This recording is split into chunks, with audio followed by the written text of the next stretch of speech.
नमस्कार मित्र बंधुओं, एक बार पुनः आप सभी का हार्दिक स्वागत और हार्दिक अभिनंदन है इंस्टा गुरुजी में। मैं प्रकाश जंगेड़ आप सभी के लिए देखिए बहुत ही शानदार तरीके की जो फिजिक्स है वो लेकर चल रहा हूँ। हम बात करें करंट इलेक्ट्रिसिटी वाले हमारे चैप्टर की, जिसको हमने देखो एक्चुअल में डिवाइड किया था दो parts, part A part B के अंदर। पार्ट ए को हमने देखो परसों कर लिया था खत्म। पार्ट ए की जो कल पार्ट जो बी था आपका, उसकी एक वीडियो कल आपके लिए आ चुकी है और आज इस पार्ट बी की जो लास्ट और अंतिम वीडियो जो होगी दूसरी वाली, वो आज ये होने वाली है। और इस वीडियो के अंदर हम इस चैप्टर को कंप्लीटली देखो खत्म करने वाले हैं और इस वीडियो के अंदर हम बहुत ही महत्वपूर्ण बातों को जानेंगे। आप सभी ने व्हीटस्टोन ब्रिज का नाम सुन लिया होगा, नहीं सुना तो आज आप पहली बार इसको जब सुन रहे होंगे तो आपको बड़ा मजा आएगा, क्योंकि इसका प्रैक्टिकल है आपके क्लास 12th के अंदर जो आपके प्रैक्टिकल एग्जाम होते हैं। तो आपसे देखो जो प्रैक्टिकल होते हैं जिसके अंदर मीटर भी जाता है, मीटर से तो जिसके अपन बात करेंगे विभव मापे की अपन बात करेंगे, जिसके अंदर आप लोग रेजिस्टेंस बॉक्स को भी काम में लोगे। तो कुछ युक्तियां जो आपके प्रैक्टिकल से रिलेट करते हैं डायरेक्टली, उनकी हम देखो यहाँ पर थ्योरेटिकली चर्चा करने जा रहे हैं। पहले मैं आपको इनको देखो थ्योरेटिकली सिखाऊंगा, फिर हम कोशिश करेंगे कि आपको जो प्रैक्टिकल है इसका, वो प्रैक्टिकल का जो पूरा नॉलेज है वो दिया जाए, ताकि जब आप स्कूल में जाएं तो आप प्रैक्टिकली को जब फिजिकली करेंगे तो उसमें आपको कहीं कोई समस्या किसी प्रकार की उत्पन्न न हो और आप सबसे अलग ही दिखे वहाँ पे प्रैक्टिकल लैब के अंदर, और आप अपनी जो है अलग एक छवि, अलग एक पहचान बनाएं। ऐसे मेरे देखो आप सभी के लिए कामना है और बहुत ही जल्दी जो कामना है इसको पूर्ण करने का पूरा प्रयास करूंगा, बशर्ते आप सभी लोग बड़े ध्यान से, बड़े धैर्य से, बड़े चाव से, बड़े मन के साथ में आज की इस वीडियो का रसास्वादन करें और हर एक जो टॉपिक मैं आपको बताता हूं उसके हर एक अंश, उसके हर एक पहलू को पकड़ने का प्रयास करें। मैं दावा कर सकता हूं अगर आपने इस वीडियो को बड़े ध्यान से, बड़े मन से, बड़े लगन से, बड़े चाव से देख लिया तो इसके बाद आपको इस टॉपिक में ये जो टॉपिक से कुछ आने वाले जो कि डायरेक्टली आपके जो प्रैक्टिकल होंगे उससे संबंध रखते हैं, कहीं नहीं अटकोगे। बहुत ही शानदार तरीके से, मलाई के तरीके से, मक्खन के तरीके से आप लोग चलोगे। तो फटाफट मेरे प्यारे मित्रों, बंधुओं, अभी आप लोगों की जो लाइव की तादाद है अत्यंत कम है। इतनी कम तादाद के अंदर मुझे कोई किसी प्रकार का पॉजिटिव मोटिवेशन नहीं मिलता। आप सभी से चाहूंगा फटाफट जो है वीडियो के लिंक को आप शेयर करें और अधिकाधिक संख्या के अंदर जो है लाइव पधार जाएं, तुरंत पधार जाएं, ताकि आज की वीडियो को मैं शुरुआत कर सकूं। वीडियो थोड़ा सा लेंदी होगा क्योंकि सब कुछ टॉपिक हम इस वीडियो के अंदर करेंगे, तो फटाफट इस चैप्टर को भी हमें आज फिनिश करना है। जैसा कि मैंने कल आपसे वादा किया था, कल कुछ इंटरनेट की कनेक्टिविटी के कारणवश जो है हमारा संपर्क जो था बीच में टूट गया था एक बार। आज ऐसी समस्या आपके साथ नहीं होगी, ठीक है, क्योंकि लाइव प्रीपेड क्लास आज ये वाली होने वाली है। मैं शुरुआत करता हूं आप सभी की, जो कि सभी को वेरी वेरी गुड मॉर्निंग। देखो सभी को मैं रिप्लाई यहाँ पे नहीं करूँगा, सभी को बहुत बहुत सुप्रभात। मेरी जो टीम है वो हो सकता है कि आपको कमेंट के माध्यम से रिप्लाई कर दे और इन फ्यूचर में भी आपको रिप्लाई करूँगा। आपको कहीं भी कोई शंका, आपको कहीं भी कोई डाउट होता, आप मुझे बताएं। अच्छा, एक चीज़ और मैंने आपसे पहले पूछा था, टेस्ट वाली बात, टेस्ट वाले दिन मैंने आपसे पूछा था, एक टेस्ट के लिए पहले बता देता हूँ, इस सैटरडे को आपका फिर से टेस्ट रखा जाएगा। तो टेस्ट की जो तैयारी है वो आप लोग जोरों शोरों से रखें। इस वीक मतलब आपकी जो कल पहली वीडियो आई थी इस वीक की, वहाँ से लेके और फ्राइडे तक आपको जो भी मैं पढ़ा दूंगा वो सब कुछ आपके सैटरडे को होने वाले टेस्ट के अंदर आएगा। तो आप जो है इसकी पूरी तैयारी रखें। एक जो है पिछला टेस्ट हमारा जो सैटरडे को हुआ था उसके अंदर मैंने न्यूमेरिकल नहीं दिए थे, तो ये वाला जो टेस्ट होगा उसके अंदर इस करंट इलेक्ट्रिसिटी से रिलेटेड जो न्यूमेरिकल्स आपको वो जरूर देखने को मिलने वाले हैं, तो आप उनकी भी तैयारी रखें।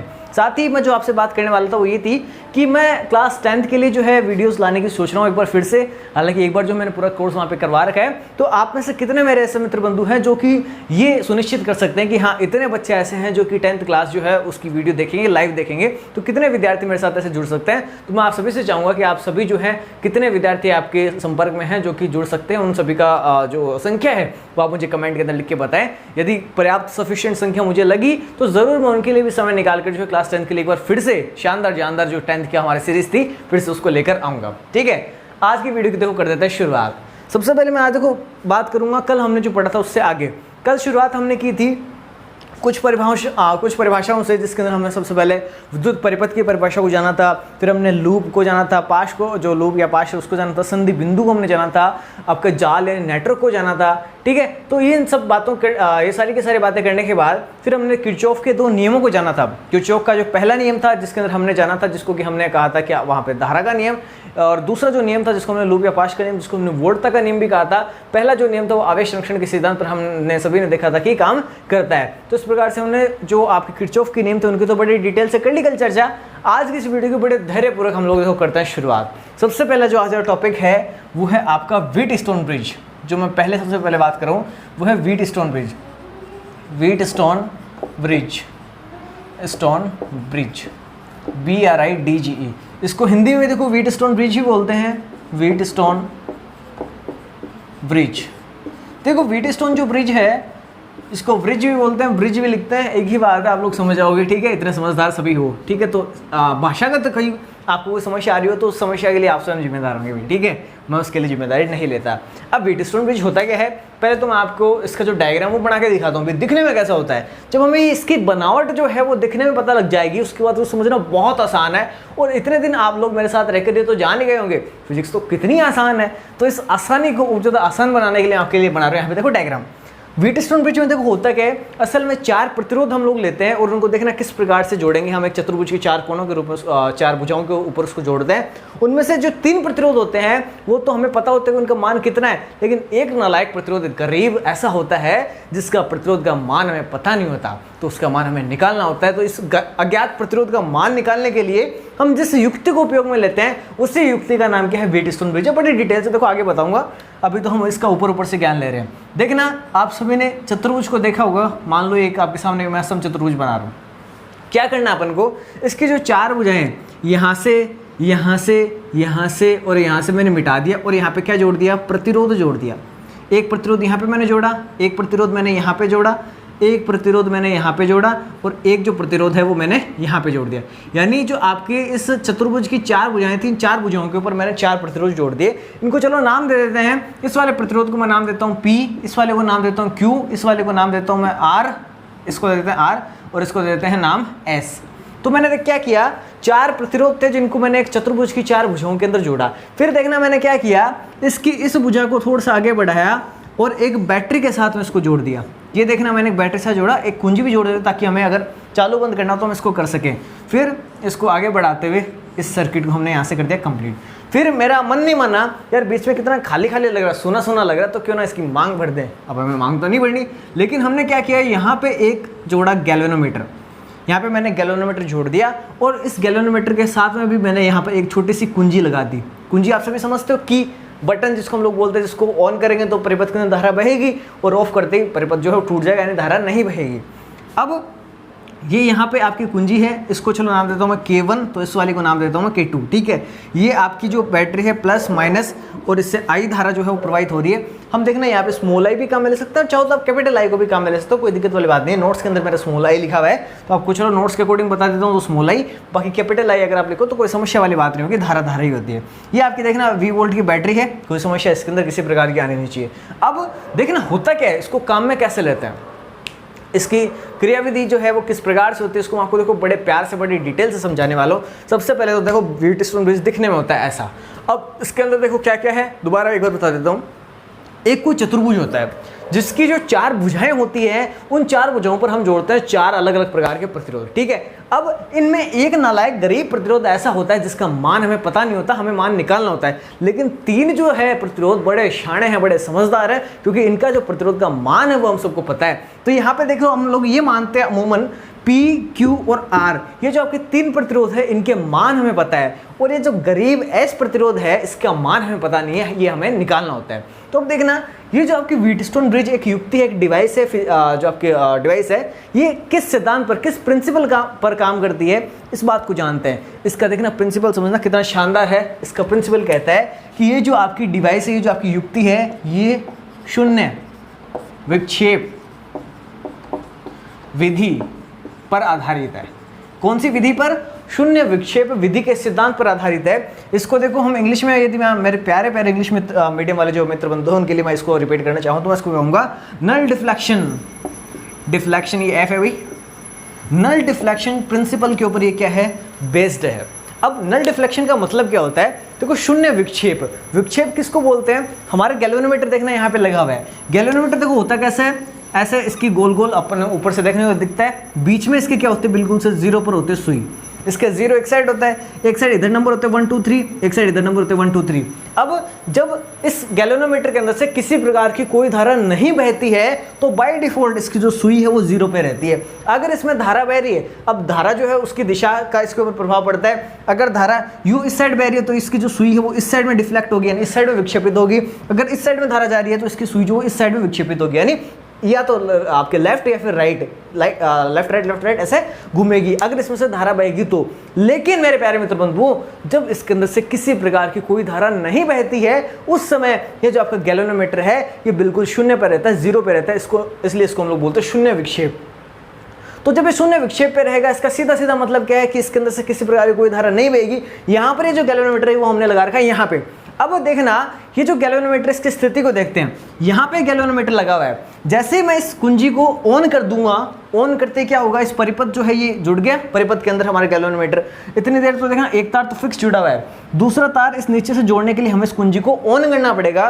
तो जैसे मैंने इस गैल्वेनोमीटर को ऑन कर दिया और ऑन करने पर यदि इस गैल्वेनोमीटर से किसी प्रकार की कोई धारा नहीं बह रही है, यानी इसकी जो सुई है वो बिल्कुल पूरी तरीके से जीरो पर है, तो इस स्थिति को हम लोग बोलते हैं शून्य विक्षेप की स्थिति।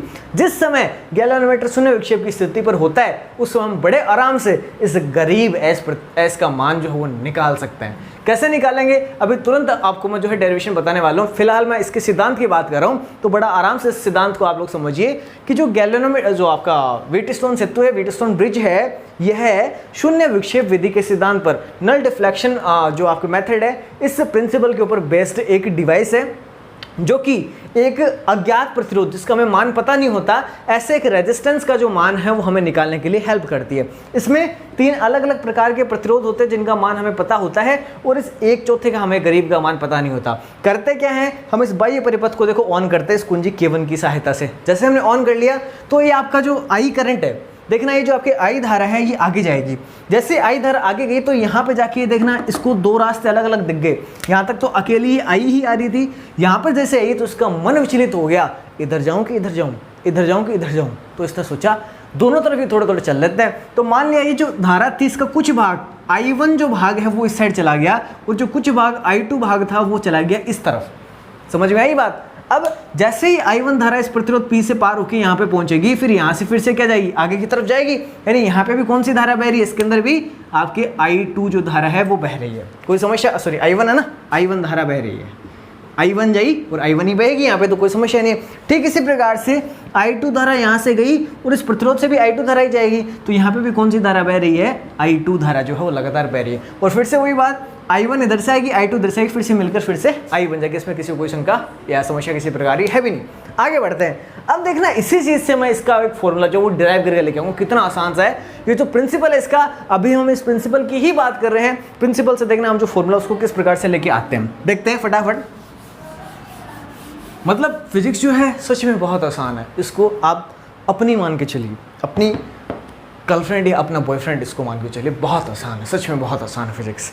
अब देखते हैं हम लोग यहाँ से। आप सभी जानते हो कि जब इस गैल्वेनोमीटर के अंदर जो सुई है वो जीरो पे रहेगी, यानी शून्य विक्षेप रहेगा, मतलब कोई धारा नहीं बहेगी। ऐसा कब संभव है मेरे प्यारे मित्रों? ऐसा तभी संभव है जब आपके V का मान यानी विभव जो है, विभवांतर जिसको आप कहते हो, विभवांतर क्या हो, शून्य हो। विभवांतर का मतलब होता है विभव में अंतर। अब किन किन बिंदुओं के मध्य विभव का अंतर, जिन 2 बिंदुओं के मध्य ये लगा हुआ है, कहाँ कहाँ लगा हुआ है, एक तो देखना इस जगह लगा हुआ है और एक लगा हुआ है इस जगह। इसका मतलब ये अगर 0 पे है, इसका मतलब कि इसके इस तरफ और उसके उस तरफ, दोनों तरफ जो V का मान है, विभव का मान है, वो क्या है मेरे प्यारे मित्रों, समान है। और यदि समान है यानी V बराबर V, तभी तो समान होगा। तो हम इस बात को देखो देखते हैं। आप सभी जानते हो ओम के नियम से V बराबर होता है IR। कहीं किसी प्रकार की कोई समस्या नहीं है। हम इसको देखो इतने दिन ऐसे लिखते थे, V बराबर कैपिटल I कैपिटल R, कोई समस्या नहीं है। यहाँ पे देखना हम इसको देखो उपयोग में लेके आते हैं। आप सभी जानते हो, देखो मैंने जो डायग्राम बनाया है बिल्कुल आपको इसके अकॉर्डिंग है मैं बताता हूँ, जो आपको नोट्स में मैंने दे रखा है। अब इसके देखना इस तरफ और इस तरफ V का मान बराबर होने का मतलब क्या है कि ये जो आपका प्रतिरोध है इसके जो सिरों पर विभवांतर है और ये जो वाला जो आपका नीचे वाला प्रतिरोध है इसके सिरों पर जो विभवांतर है वो क्या है, दोनों समान है, तभी तो शून्य विक्षेप होगा।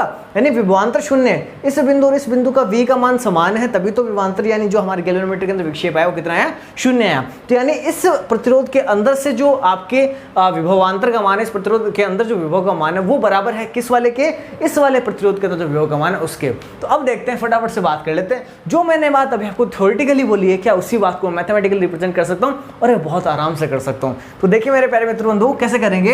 ये आपके V बराबर होता है IR, यानी इसके V बराबर है इसके V के, तो इसका V कितना है, V बराबर होता है IR। तो I तो कौन सा, I1। तो मैं यहाँ पे लिख रहा हूँ, देखो I को तो लिख रहा हूँ यहाँ पे I1, और R कौन सा प्रतिरोध होता है R, और प्रतिरोध का नाम यहाँ पर हमने क्या दे रखा है, P नाम दे रखा है, तो मैंने लिखा I1P बराबर, यानी इस वाले का जो V है वो बराबर इस वाले के V के, तो इस वाले का V का फॉर्मूला IR ही होता है, तो यहाँ पे I की जगह कौन आएगा, I2 आएगा, और यहाँ पे कौन है, R की जगह R है। ये हमारी पहले समीकरण, बताओ कितना आसान है, कितना आसान है। जो हमने हिंदी के अंदर जो थ्योरी के अंदर हमने बोला उसको हमने केवल और केवल गणितीय रूप प्रदान किया है, इसके अतिरिक्त हमने कुछ भी नहीं किया। अब यही बात करते हैं आगे वालों की, ये कोई नमूने थोड़ी है, ये भी तो नहीं के साथ वाले हैं। तो जब इस वाले बिंदु और इस वाले बिंदु पर v का मान समान है तभी तो क्या हुआ, इसके अंदर विक्षेप शून्य आया, यानी इसके लिए v का मान बराबर है इसके लिए v के मान के, तो वही बात हम यहाँ पे लिख देते हैं। अब वही बात v बराबर होता है IR, तो I कौन सा ऊपर वाले के लिए I1, और R कौन सा प्रतिरोध कौन सा Q, बराबर इस नीचे वाले के लिए v का मान, तो I कौन सा I2, और R कौन सा या जो प्रतिरोध है वो कौन सा S। ये आगे हमारे समीकरण नंबर 2। अब आपको कुछ नहीं करना, समीकरण 1 में समीकरण 2 का भाग दे देना है मेरे प्यारे मित्रों, और हमारे सामने देखो कितना प्यारा सा एक फॉर्मूला निकल के आता है। जैसे मैं समीकरण 1 के अंदर इस समीकरण 2 का भाग दूंगा तो देखना यहाँ पे इसके बट्टा में ये आएगा, तो देखना जैसे मैं यहाँ पे बीच में बट्टा लगाऊंगा तो I1 से तो I1 कट गया, क्या बचेगा, P बट्टा Q बचेगा मेरे सभी प्यारे मित्रों। कितना आसान है, बीच में बराबर का निशान मैंने लगा दिया, यहाँ पे इसके बट्टा मैं इसको लिखूंगा तो I2 से तो I2 कट गया, क्या बचा, R बट्टा S बचा। मेरे प्यारे मित्रों कितना आसान है। हमें मान किसका चाहिए था, इन 3 नालायकों का मान तुम्हें था पता, लेकिन इसे गरीब का मान हमें पता नहीं था, तो इसे गरीब का मान यहाँ से कितना आसानी से निकाल सकते हैं। इस S का मुझे मान निकालना है, इस S का मुझे मान चाहिए, तो इस S को तो पक्षांतरण करके मैं भेज दूंगा इधर, तो यहाँ पे बट्टा में इधर गुणा में आ जाएगा, आ गया S बराबर, इधर पहले से कौन पड़ा है R, इधर से बट्टा में Q है, पक्षांतरण होके ऊपर जाएगा, Q आ गया, यहाँ पे ऊपर क्या था P था, पक्षांतरण करके इधर लेके आऊंगा तो आ जाएगा बट्टा में। तो ये हमारे लिए क्या बन गया, हमारे लिए अज्ञात प्रतिरोध का फॉर्मूला निकल कर आ गया। बताओ कितना आसान। इसी प्रकार से ये क्या है, अक्सर में हमारे इस मीटर जो व्हीटस्टोन सेतु है इसका सिद्धांत है। सिद्धांत क्या कहता है कि अगर आपको कोई अज्ञात प्रतिरोध S ज्ञात करना है, आपके पास 3 यदि ज्ञात प्रतिरोध और शून्य विक्षेप की स्थिति है, तो आप सीधा इस फॉर्मूले के अंदर मान रखो और तुरंत प्रभाव से जो है आप इस अज्ञात प्रतिरोध का मान निकाल लो। प्रतिरोध का आप मात्रक सभी लोग जानते हो मेरे प्यारे मित्रों, ओम होता है, बस। कितना आसान है, बहुत आसान। मतलब फिजिक्स जितना आप मज़े लेकर पढ़ोगे उतनी ही मज़ेदार लगेगी, लेकिन यदि आपने फिजिक्स को मज़े लेकर नहीं पढ़ा तो फिर फिजिक्स आपके बाद में मज़े ज़रूर लेगी। मज़ा एक ना एक को आना ही है, भले तो आप इसके मज़े ले लो, भले फिर ये आपके मज़े लेगी। तो बहुत आसान है, इसका स्क्रीनशॉट आप जो है ले सकते हो, और यदि आप चाहो तो नोट्स के अंदर से आप इसको डायरेक्टली उतार भी सकते हो। नोट्स मैंने आपको कल शाम को ऐप में दे दिए थे, ठीक है। बात करते हैं आगे। अब देखना, इसी व्हीटस्टोन सेतु के सिद्धांत पर हमारे सामने कुछ युक्तियां हैं हमारे सिलेबस के अंदर जिनका हमें प्रैक्टिकल करना है। तो उन युक्तियों की हम देखो अभी जो है चर्चा जो है प्रारंभ करते हैं।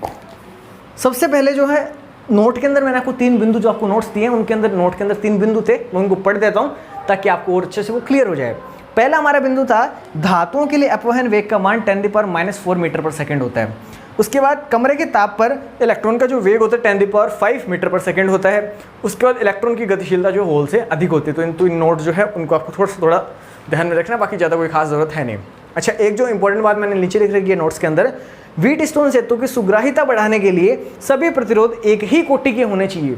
कोटि का मतलब आप सभी जानते हो, जो इनकी कोटि होती है, जैसे 10 अपन ने देखी थी वहाँ पे जो गुणक देखे थे। एक तो हमने गुणक के बाद हमने एक देखी थी ना, उनका जो एक तो अंक था एक गुणक, तो गुणक के अपन ने देखा था 10 जो थी, तो वो क्या होती है, इनकी कोटि होती है। अगर इन चारों प्रतिरोधों की कोटि समान हम लेते हैं तो हमारी जो सुग्राहिता है, सुग्राहिता का मतलब आप समझ जानते हो, नहीं जानते तो कोई बात नहीं, मैं बताता हूँ। सुग्राहिता का मतलब क्या है, सुग्राही, सु का मतलब अच्छा, ग्राही का मतलब ग्रहण करना, यानी हमारा जो मान जो कि हम लोग प्रैक्टिकल से निकालते हैं वो बिल्कुल से सही हमें प्राप्त हो, सटीक हमें प्राप्त हो, यानी सुग्राही हमें प्राप्त हो। ठीक है, बढ़ते हैं आगे।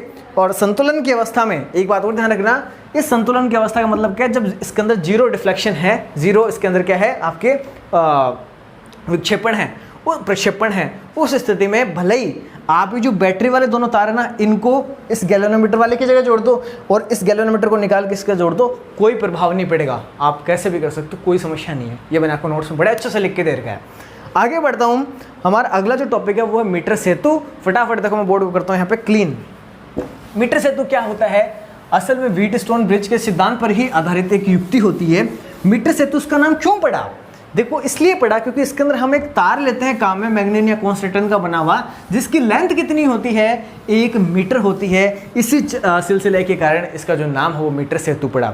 इसका देखना, सबसे पहले मैं डायग्राम बना रहा हूँ आपके सामने। ये जो डायग्राम है सेम वही डायग्राम है जो कि आपको क्लास 12 के अंदर इस साल प्रैक्टिकल में करना होगा। ठीक है, आपकी क्लास 12 के अंदर इसका प्रैक्टिकल है, और प्रैक्टिकल करते हैं कैसे अभी मैं देखो आपको बताऊंगा। बड़े शानदार बातें, बड़ी शानदार चीज़ें जो कि मैं आज आपको बताने जा रहा हूँ। सबसे पहले देखना, मैं यहाँ पे क्या करने जा रहा हूँ, एक बैटरी यानी एक पावर सोर्स लगा रहा हूँ। यहाँ पे मैं सेल को काम में ले रहा हूँ। ये हमारे पास कोई सेल है। ये देखो आपका निशान एक देखा हुआ है, क्लास 10 के अंदर आपने देखा था, जिसको हम लोग बोलते हैं धारा नियंत्रक। एक हमेशा सभी लोग ध्यान रखें, ये जो धारा नियंत्रक के ऊपर हम ऐसे वायर निकाल के लेके आते हैं ना, इसको हमेशा आप ऊपर से लेके आए, कोई इसको ऐसे नीचे से लाकर ना जोड़े। ओम की नेम के अंदर भी हम इसको कई बार काम में लेते हैं। आगे देखना, नीचे मैं बढ़ता हूँ। यहाँ पे एक पत्ती होती है ऐसे एल शेप की, ये एक एल शेप की पत्ती है।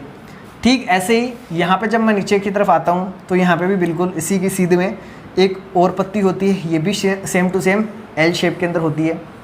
ये हमारे पास एल शेप के अंदर एक और पत्ती, ये थोड़ी ऊपर नीचे होगी ना, इनको थोड़ा बराबर बना लेता हूँ ताकि थोड़ा अच्छा लगे हमारा डायग्राम। तो इसकी लगभग देखना, मैं सीधे में निकाल के लेके आ रहा हूँ इस प्रकार से। ये हमारे लिए दूसरी पत्ती होगी, और एक पत्ती इनके बीचों बीच होती है। ठीक है, ये तीनों की तीनों तांबे की पत्तियां होती है। ये वायर जो है यहाँ पे आके जुड़ा होता है, ये जो वायर है हमारा ये यहाँ पे आके जुड़ा होता है।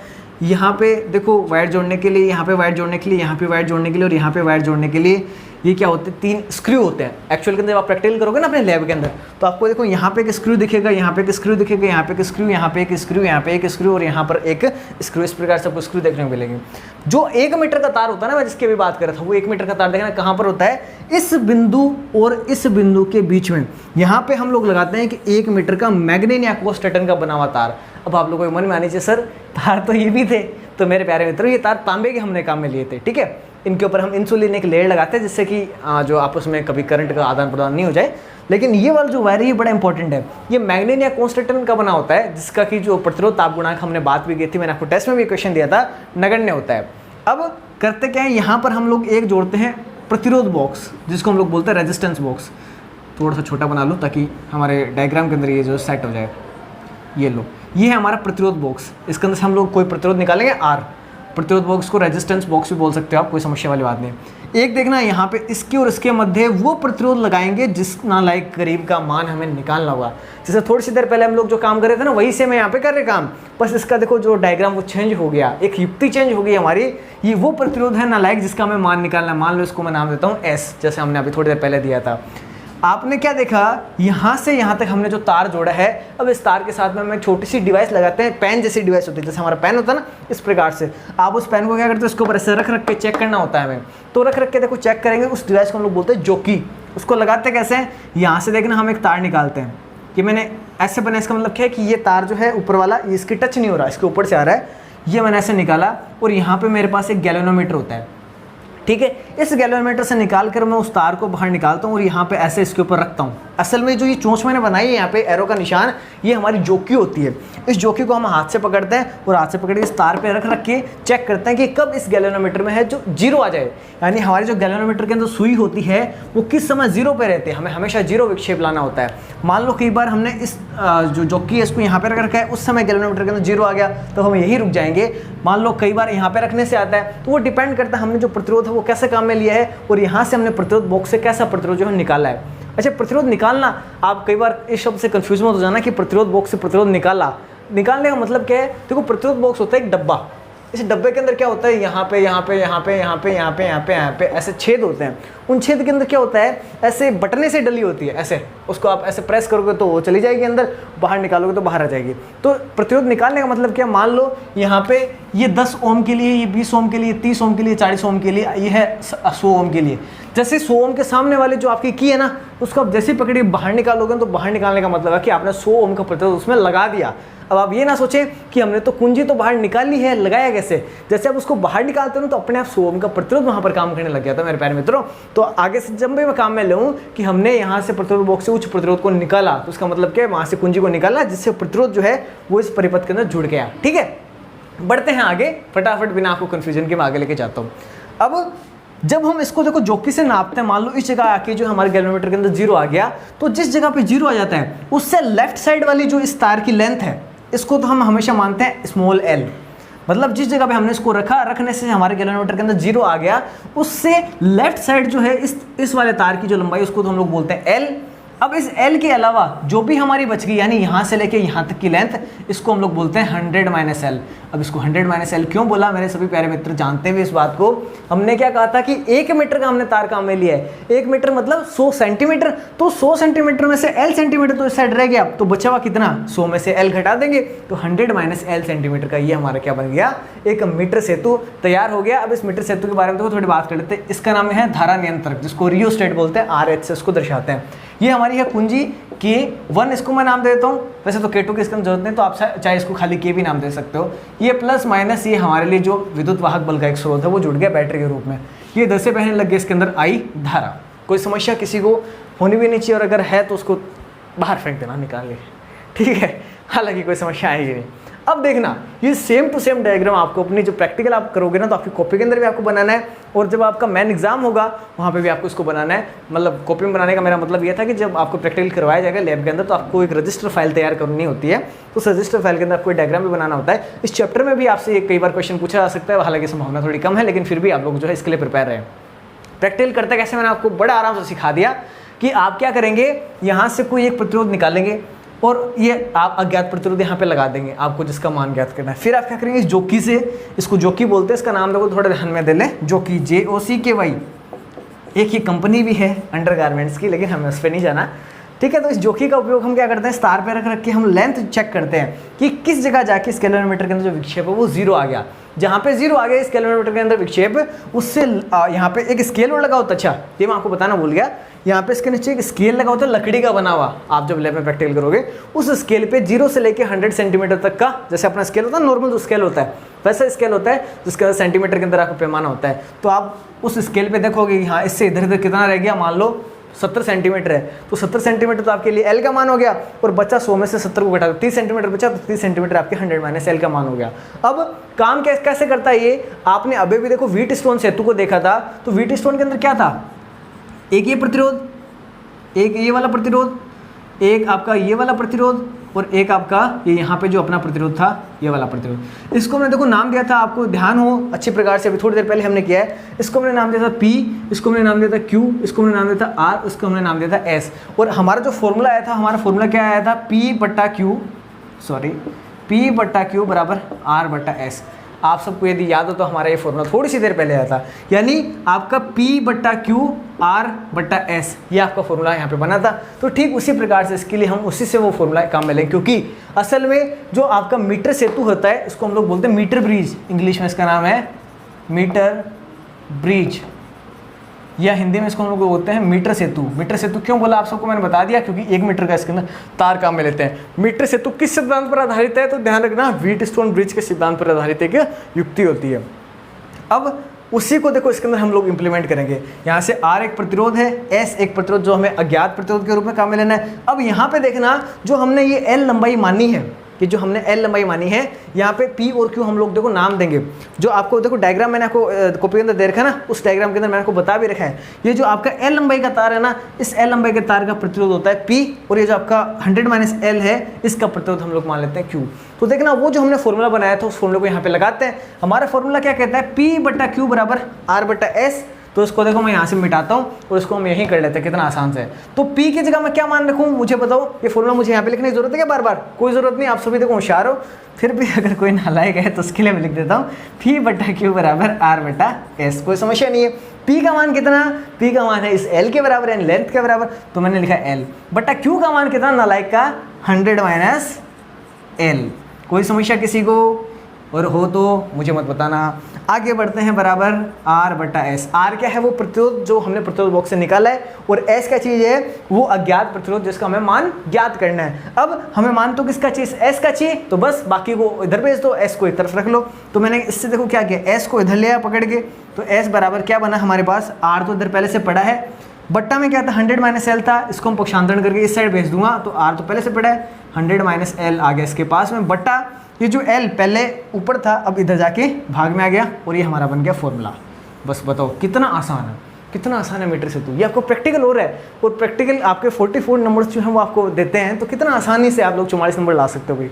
कितना आसान प्रैक्टिकल है, कुछ भी नहीं करना था। P बटा Q बराबर R बटा है, जो कि व्हीटस्टोन ब्रिज का सिद्धांत है, उसको काम में लेना है। P का मान क्या इस L के बराबर है, Q का मान इसके 100 माइनस L के बराबर है, बस ये मान रखो और हमारे लिए S का जो मान है वो निकल कर आ गया। S हमारे लिए अज्ञात प्रतिरोध जो है उसका मान हमने निकाल लिया। अच्छा, ये जो मीटर सेतु है ये व्हीटस्टोन की तुलना में ज़्यादा सुग्राही एक युक्ति है, ज़्यादा कन्वीनियंट है इसका जो रिजल्ट है, ज़्यादा अच्छा इसका रिजल्ट है, इसलिए हम लोग इसकी बजाय इसको काम में लेते हैं। लेकिन अगर आपसे कोई पूछे कि जो आपका मीटर ब्रिज है ये किस प्रिंसिपल पर, किस सिद्धांत पर काम करता है, तो मीटर सेतु के यानी मीटर ब्रिज के सिद्धांत पर ये काम करता है। तो मेरे प्यारे मित्रों, इसका यदि आपको स्क्रीनशॉट लेना तो फटाफट इसका स्क्रीनशॉट ले सकते हैं। इसके अतिरिक्त मैं बढ़ता हूँ आगे और उम्मीद करता हूँ बड़ा शानदार तरीके से आपको जो टॉपिक है वो क्लियर हुआ होगा और यही आपके प्रैक्टिकल के अंदर आपको करके आना है बड़े ज़बरदस्त तरीके से। अब तो इतने होशियार हो चुके हैं आप लोग कि भाई कोई भी आ जाओ, टीचर को पछाड़ दोगे आप, अपनी जो आपका टीचर होगा, क्लास टीचर या जो भी आपका फिजिक्स का टीचर होगा उसको पछाड़ सकते हो। इतना महान आप लोगों को मैंने तैयार करने की कोशिश की है। अब आपने इससे सीखा कितना ये तो देखो डिपेंड करता है आप लोगों के ऊपर। ठीक है, आगे बढ़ता हूँ मैं। कोई समस्या किसी प्रकार की किसी को नहीं है ना? और अगर हो तो मैंने बार बार कह दिया है अपने पास ही रखें। अच्छा, आगे बढ़ें। अगला देखना हमारा टॉपिक आता है विभव मापी।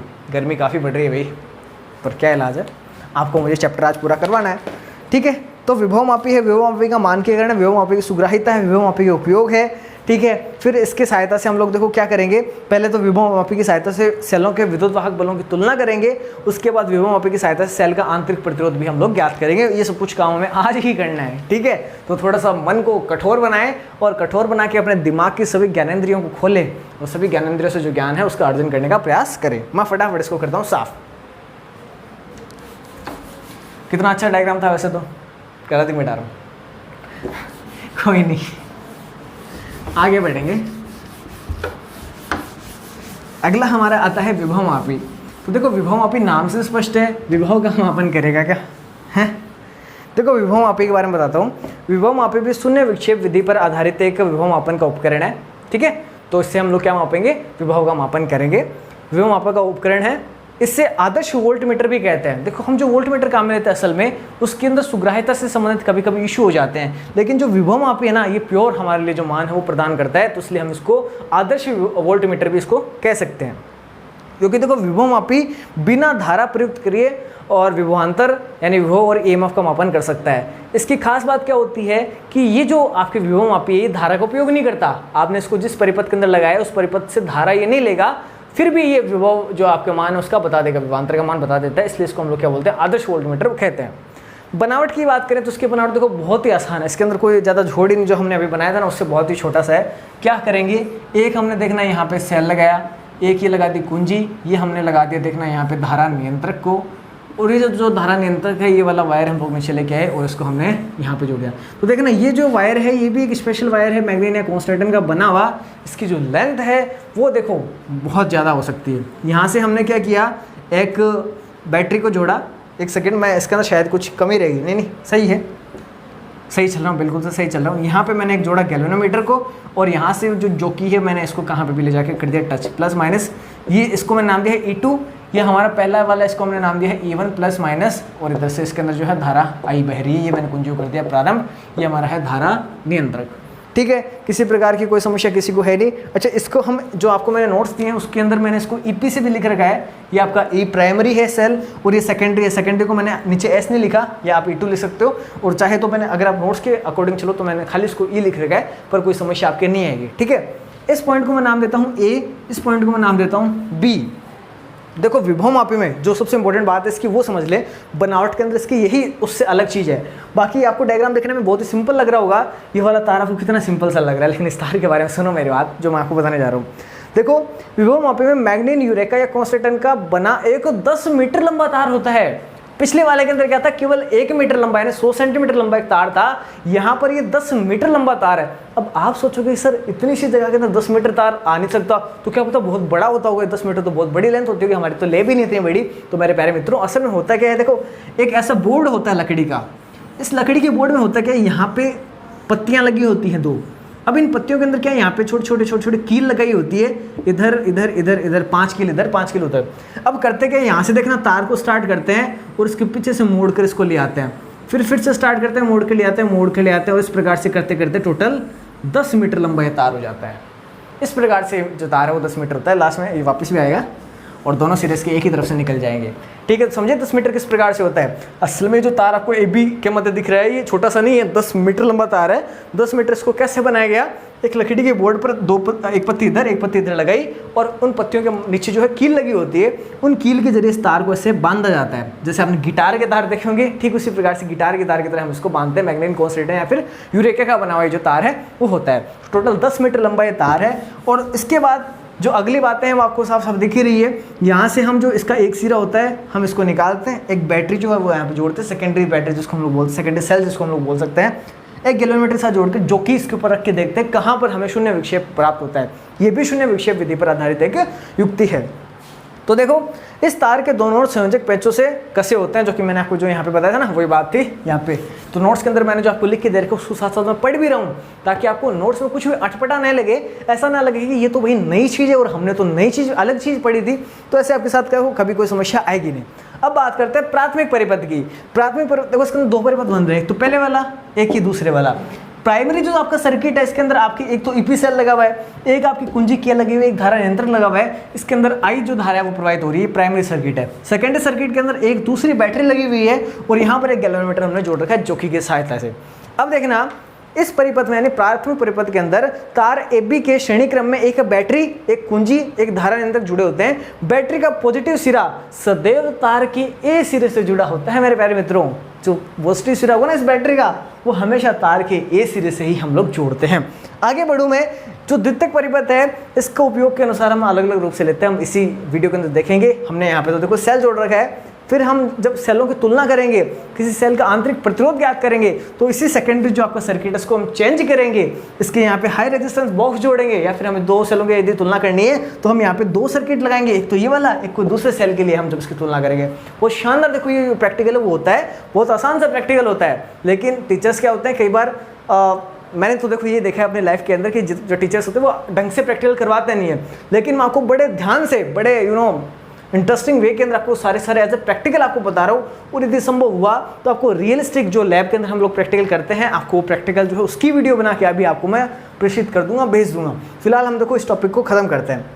देखो क्रियाविधि सिद्धांत इसका क्या कहता है, यदि तार AB की संतुलन अवस्था में लंबाई स्मॉल l हो, जैसे हमने यहाँ पे देखो अभी थोड़ी देर पहले नापा था, तो स्मॉल l जो है संतुलन अवस्था की लंबाई है, तो बच गई जो हो जाएगी वो उसके बाद वाली लंबाई। यदि l जो है वो तार के संतुलन अवस्था की लंबाई हो और तार के सिरों पर विभव पतन का मान संतुलन लंबाई के समानुपाती होता है।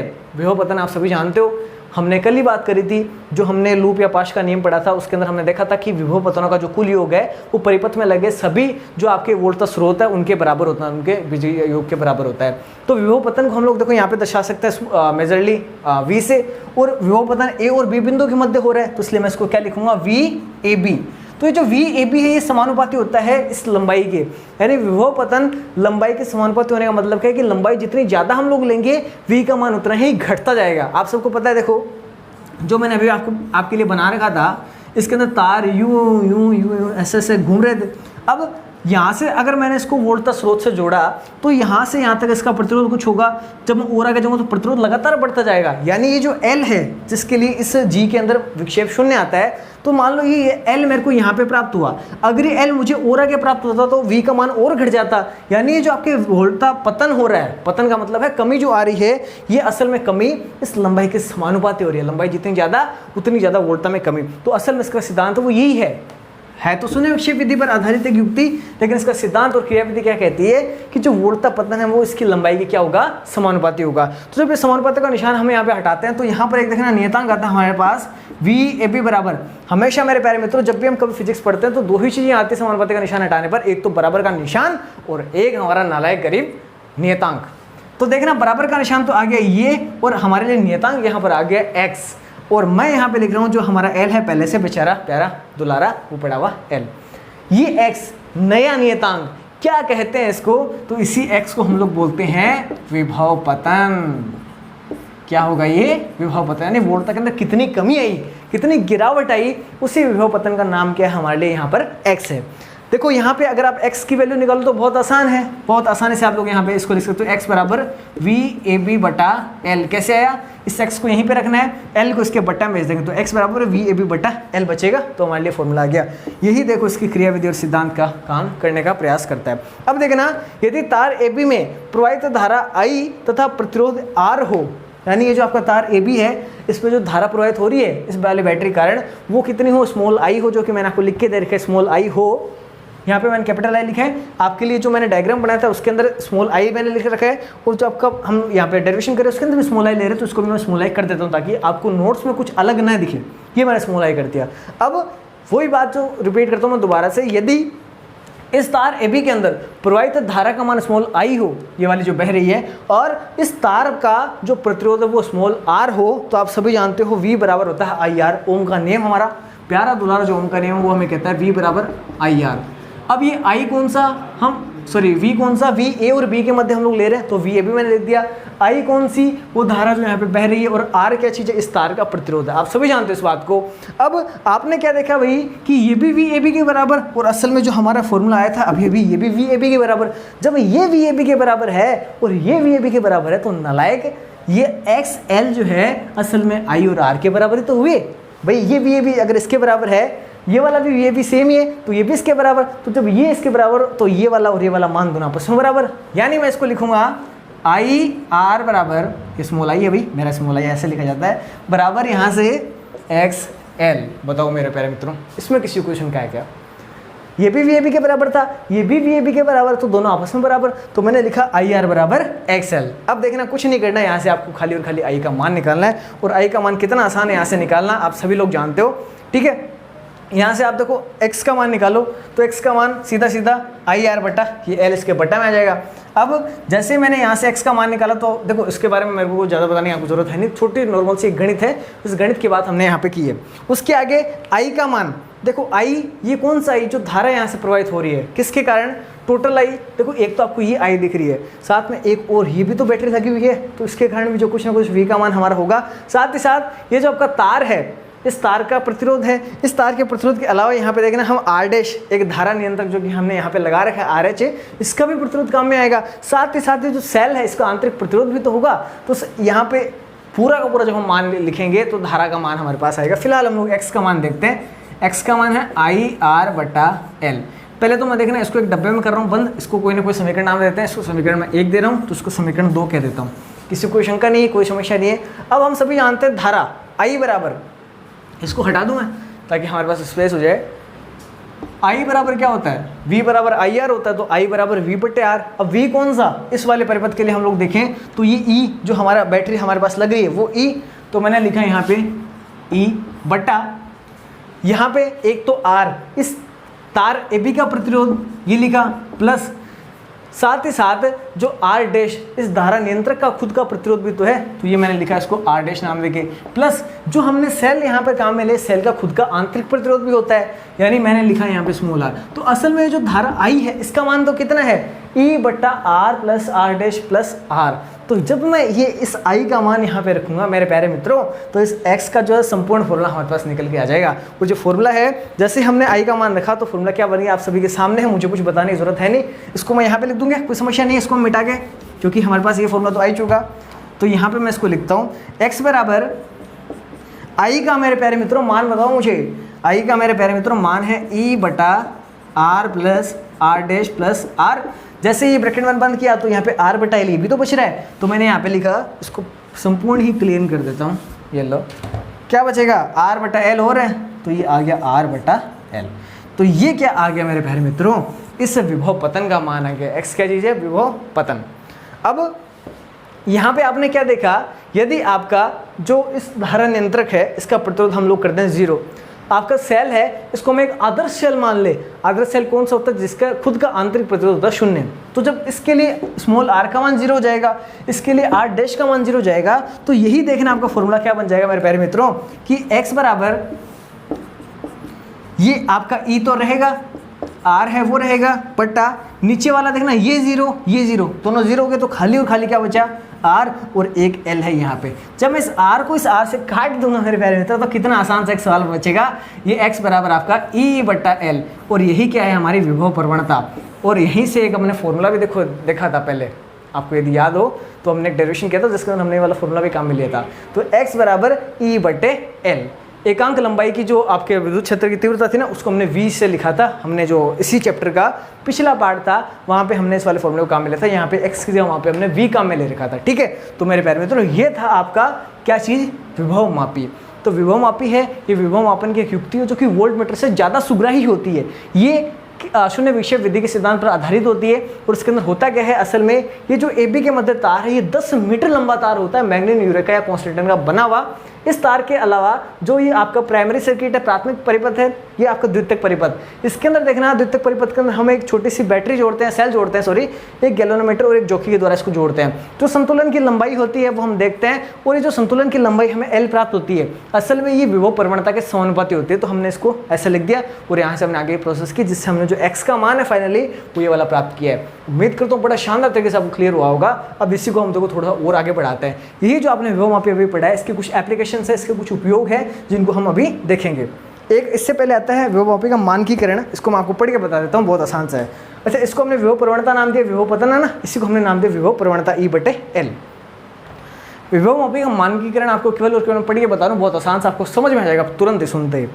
विभव मापी की विभव प्रवणता का मान कम से कम प्राप्त करने की विधि को विभव मापी का मानकीकरण कहते हैं। इस x का मान आपको कम से कम मिले, ऐसा यदि हम प्रयास करें तो इसी को हम लोग क्या कहते हैं, विभव मापी का मानकीकरण कहते हैं। अब इस L जो आपके x है, इसका मान कम से कम कब प्राप्त हो सकता है, जब या तो आपकी E का मान बहुत ही कम हो, यानी जो आपने बैटरी यहाँ पे काम मिले इसके विद्युत वाहक बल का मान बहुत ही कम हो, या आपकी जो L है इसका मान बहुत ज़्यादा हो। जब हम नीचे वाली संख्या का मान बढ़ा देंगे तो भाग दोगे तो यहाँ पे प्राप्त होने वाली संख्या बहुत छोटी होगी, यानी विभव प्रवणता का मान बहुत ही कम होगा। ठीक है, एक तो ये तरीका। दूसरा तरीका, जो हमारे बैटरी का EMF है या सेल का हमारा विद्युत वाहक बल है, उसको यदि हम कम कर दें, घटा दें, तो भी हम क्या कर सकते हैं, इस विभव प्रवणता के मान में कमी कर सकते हैं। और विभव प्रवणता के मान में कमी लाना ही क्या कहलाता है, हमारे विभव मापी का मानकीकरण कहलाता है। तो मेरे प्यारे मित्रों, यदि मेरे बोलने की गति आपको बड़ी तेज लग रही है तो आपको यूट्यूब जो है एक फैसिलिटी देता है, ऊपर 3 बिंदु पर आप क्लिक करके जो स्पीड है उसको स्लो कर सकते हैं। मेरा तेज बोलने का कारण ये है कि मुझे इस वीडियो के अंदर इस चैप्टर को आज कंप्लीट करना है, ताकि आप लोग जो कि बार बार मुझसे डिमांड करते थे कि सर काफ़ी टाइम लग जाएगा सिलेबस होने में, तो मैं आपकी जो डिमांड है, आपकी डिमांड पर ही वर्क कर रहा हूँ और आपके लिए फटाफट जो आपके सिलेबस पूरा करवाने का पूरा भरपूर प्रयास कर रहा हूँ। यदि मित्रों आपको वीडियो पसंद आती है तो जो लाइक का बटन उसको दबाने से बिल्कुल भी किंचित मात्र भी मत हिचकिचाना। ठीक है, ये आपका अधिकार है और आपको इसको प्राप्त करना चाहिए। आगे बढ़ता हूँ मैं। देखो, विभव मापी की सुग्राहिता, ये सारी चीज़ें जो है आपको मैं नोट्स में दे रखी है, ये थ्योरेटिकल पार्ट है, इसको आपको खुद को पढ़ना है। विभव मापी की सुग्राहिता विभव प्रवणता के व्युत्क्रमणानुपाती होती है। ठीक है, देखो सुग्राहिता का मतलब क्या, जो अच्छी प्रकार से ग्रहण कर सके। ये इस विभव प्रवणता x के क्या होते हैं, व्युत्क्रमणानुपाती होते हैं, यानी आप इसको पलट दोगे तो आपकी सुग्राहिता बन जाएगी। तो सुग्राहिता बढ़ाने के लिए आपको क्या करना पड़ेगा, इस x का मान को घटाना पड़ेगा, यानी विभव मापी का मानकीकरण करना पड़ेगा। बस इतनी सी बात है नालायकों, ये आपको पढ़ते समझ में आ जाएगी बात। आगे बढ़ते हैं, विभव मापी के उपयोगों की बात करते हैं, और ये हमारे टॉपिक का जो हमारा चैप्टर उसका अंतिम टॉपिक होगा, जिसके अंदर हम लोग 2 सब टॉपिक्स की बात करेंगे।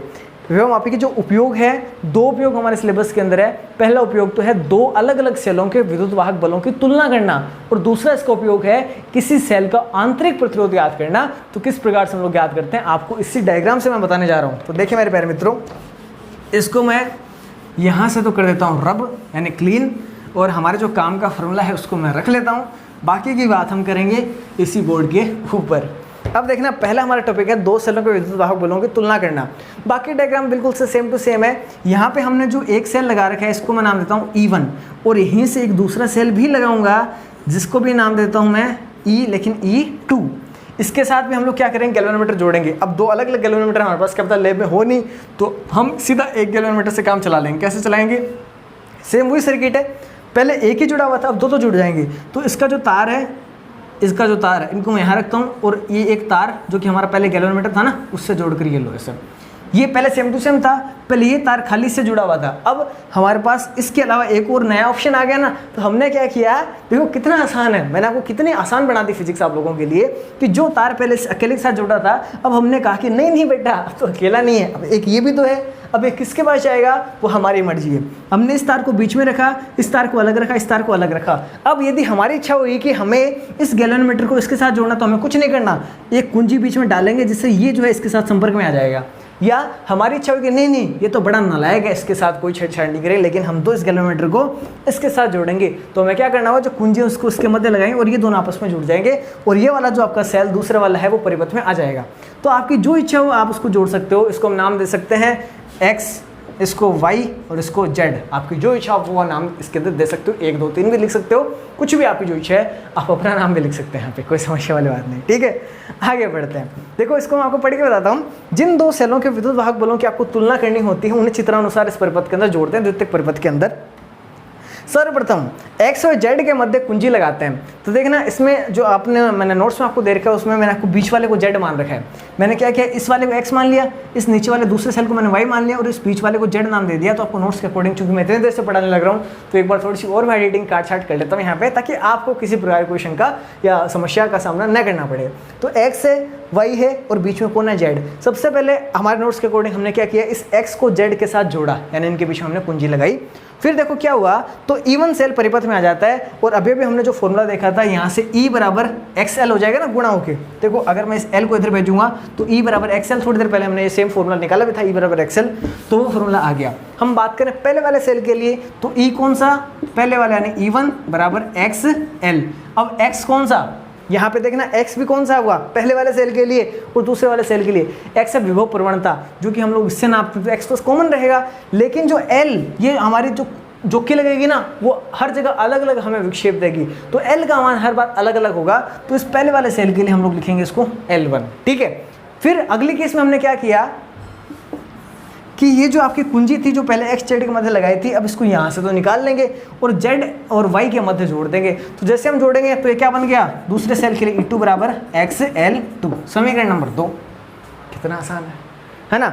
अब करना क्या, हमें तुलना ही तो करनी है। तुलना किसकी करनी है, इस विद्युत वाहक बल की इस दूसरे वाले सेल के विद्युत वाहक बल के साथ। तो तुलना करना तो बहुत आसान है, दोनों को भाग दे दो आपस में। तो मैंने इस वाले का इसके अंदर भाग दिया, तो E1 बटा E2, इधर तो ये बन गया E1 बटा E2 बराबर x कट गया, क्या बचा L1 बटा L2। बताओ कितना आसान है। इसे कहते हैं विभव मापी की सहायता से दो सेलों के विद्युत वाहक बलों की तुलना करना। कितना आसान टॉपिक है, मतलब फिजिक्स कितने सरल है, हम इसको कितना जटिल समझते थे कोई समय पे। आज यही फिजिक्स जो कि बड़ी डिफिकल्ट लगती थी हमें, पता नहीं ये गोवर्धन पर्वत से भी भारी कोई पर्वत हमें लगता था कि हम तो कृष्ण जी भी नहीं है, पर्वत को कैसे उठाएंगे। आज यही फिजिक्स हम हमारी इस छोटी वाली उंगली के ऊपर उठा के रख रहे हैं, है ना। कितनी आसान है फिजिक्स हमारे लिए।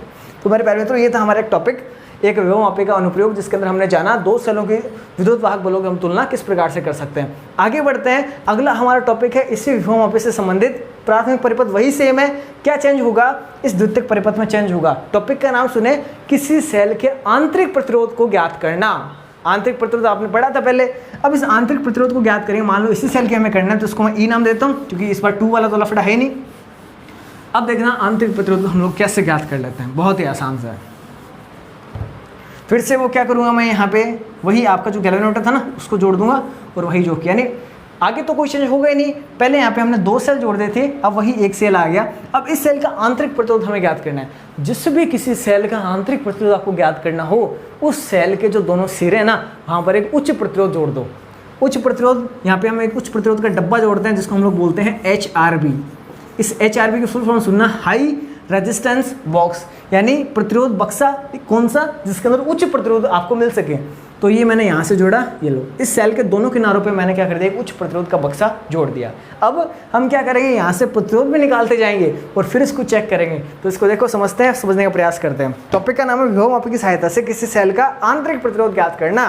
तो इस आंतरिक प्रतिरोध के लिए आप निम्न प्रकार का, अच्छा एक वो कुंजी रहेगी ना भाई, बढ़िया रहता है। मैं नोट्स में देख लेता हूँ, कहीं अगर मान लो कोई चीज़ मिस भी हो जाती है तो उसका पता लग जाता है। तो मुझे यूँ लग रहा है कि मैंने अच्छा काम कर रहा हूँ। यहाँ पे नोट्स अपने खोल कर इस वाली कुंजी को नाम K1 दे दूँ, इसको K2 दे दूँ, क्योंकि इस बार 2 अलग अलग होगी ना।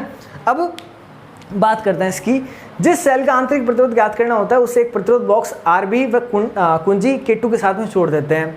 सर्वप्रथम कुंजी K2 को बाहर निकालकर सेल के लिए संतुलन की लंबाई को प्राप्त करते हैं। पहले तो क्या करते हैं, इस K2 को बाहर निकाला यानी परिपथ को इसको बंद कर दिया, यानी HRV जुड़ा हुआ नहीं है सेल के साथ में, हमने सीधा L लंबाई को प्राप्त कर लिया।